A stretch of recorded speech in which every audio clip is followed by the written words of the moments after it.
El tema radicalmente con nosotros hasta ahora de la mañana, el ex ministro de Trabajo, Andrés Ich. Andrés, buenos días, gracias por acompañarnos. Buenos días, Byron. Muchísimas gracias por la invitación, siempre es un gusto estar aquí. Gracias. Bueno, la intención era conversar sobre esta resolución o decisión que tomó el presidente de la República vía decreto ejecutivo de incrementar el salario básico en $25. Según la ley, el Consejo Nacional de Trabajo y Salarios se pone de acuerdo cada fin de año, etcétera, etcétera. Dicen del sector empresarial que no fue técnico y que según establece la propia ley es solamente el índice inflacionario más el índice de precios al consumidor que determinan el valor. ¿Habría que modificar la ley, cree usted, para evitar estas discrecionalidades? Porque vamos, el presidente ha tomado una decisión, digamos, que aunque haya sido un ofrecimiento de campaña, tenía algo de lógica si se toma en cuenta que los 2 años anteriores, 2019 y 2020, no se hizo un incremento salarial. ¿Podemos justificarlo? Yo creo que la ley tiene varios problemas, Byron. Este es uno de ellos y por eso urge tanto una discusión sobre el fondo de la reforma laboral. Creo que fue una oportunidad perdida cuando la Asamblea Nacional devolvió el proyecto de ley al presidente. En ese proyecto de ley que se incluía, entre otros, un gran capítulo laboral, se pudo haber discutido varios de estos temas, porque tenemos un código del trabajo antiguo e insuficiente para la realidad del país. Uno de los problemas que hay alrededor de la política salarial en general es que una política que no es aplicada de manera técnica, lo que puede producir es un aumento de la informalidad en el tiempo. Y creo que el Ecuador ha vivido esto desde hace mucho. Si es que nosotros vemos las cifras que tenemos al día de hoy, más de la mitad de la población está en la informalidad. Esto lo que significa es que esas personas ganan menos del básico, son personas que no tienen acceso a una red de protección social, por ejemplo, afiliación al IES.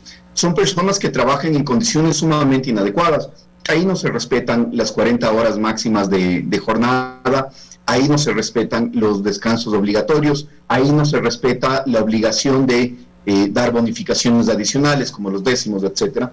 Por lo tanto, la informalidad es un gran problema. La informalidad realmente precariza la situación de muchos de los trabajadores del Ecuador, de los que no están con un contrato de trabajo y cumpliendo con las normas de manera general. Por lo tanto, esta discusión, al igual que otras discusiones, creo yo que se lo tiene que llevar al plano técnico.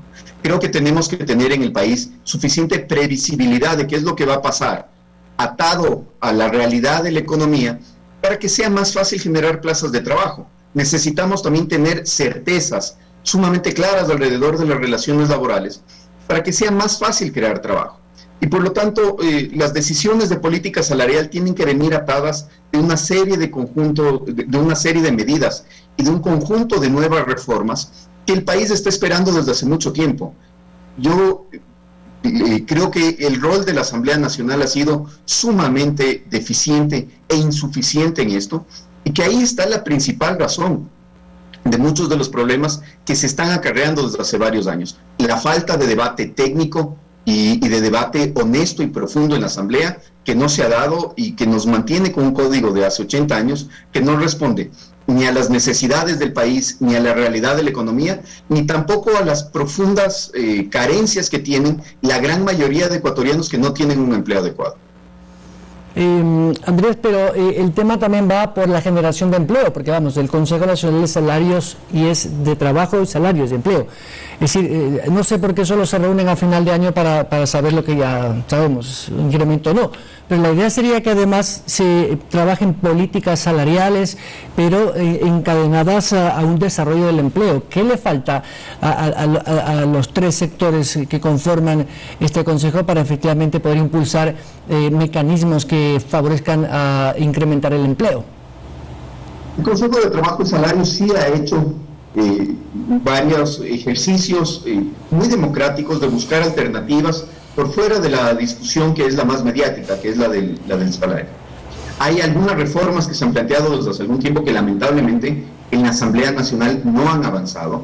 Lo que se ha discutido en la Asamblea Nacional, en la Comisión de Derechos de los Trabajadores históricamente, han sido cosas muy populistas y muy poco beneficiosas para quienes están en la peor situación. Nuevamente, los que están en la informalidad y los que están en el desempleo. Pero aquí hay una cifra que es muy decidora.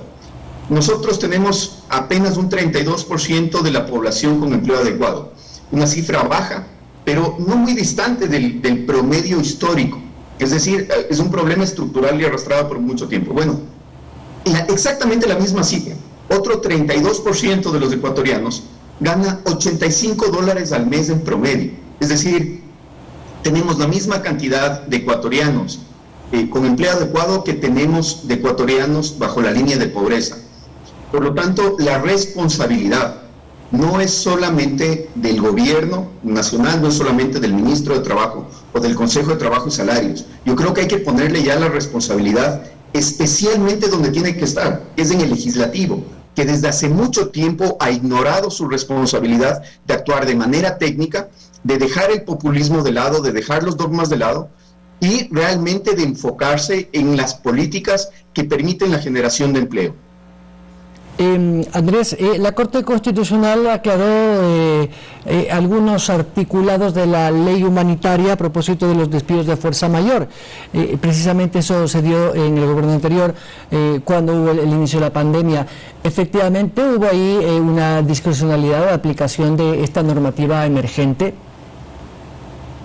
Es lo que dijo la Corte Constitucional y me parece que es una sentencia adecuada. Lo que la Corte ha dicho es, no se puede tener una regla general para los casos de fuerza mayor, sino que se tiene que atender individualmente cada caso para poder determinar si es que efectivamente se aplicó de forma adecuada a esta causal. ¿Qué es lo que estaba pasando?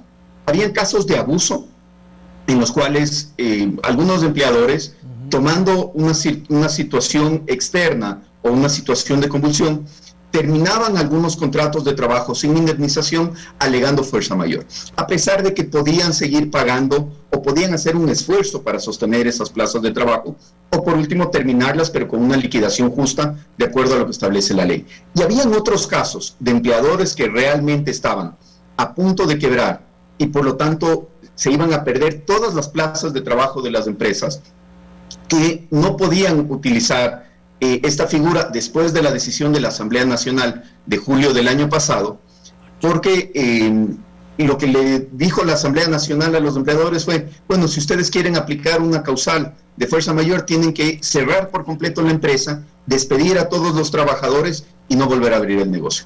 Ambas posturas o ambos extremos son sumamente graves. Y creo que la Corte Constitucional ha hecho es una cosa muy inteligente, que es decir, señores, ustedes lo que tienen que hacer es analizar a nivel judicial, caso por caso, cuando haya un reclamo de un trabajador que se sienta afectado por la terminación por fuerza mayor, y es ese análisis individual de las condiciones del caso las que tienen que realmente probar que la causal ha sido bien aplicada. Así es que creo que esto nos devuelve bastante seguridad jurídica, nos devuelve una buena dosis de certeza alrededor de este punto, y es una decisión correcta de la Corte.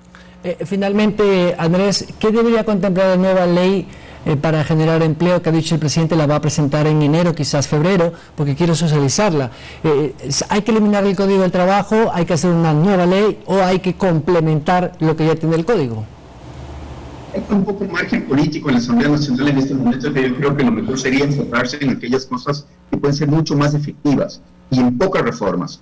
Hay que, por ejemplo, tomar las modalidades contractuales que han servido para generar plazas de trabajo de calidad y volverlas permanentes a través de una reforma en el Código del Trabajo.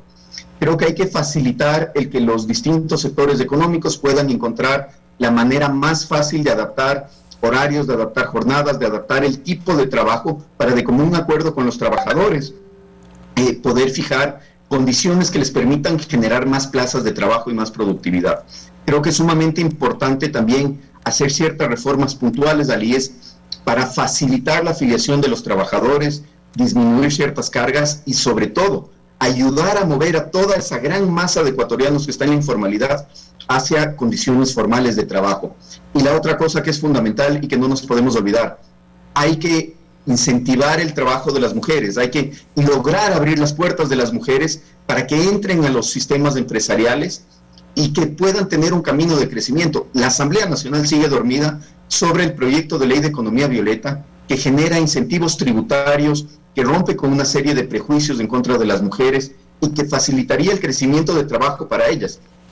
Esta es una ley que va a cumplir ya cerca de un año desde que se la trabajó y se la presentó en conjunto con la ciudadanía y sigue sin avanzar. Por lo tanto, creo que esas son las cosas más urgentes. Si no combatimos la informalidad, si no abrimos oportunidades para mujeres y también para jóvenes que tienen serios problemas, va a ser muy difícil que las condiciones del empleo mejoren y que eso ayude a dinamizar la economía.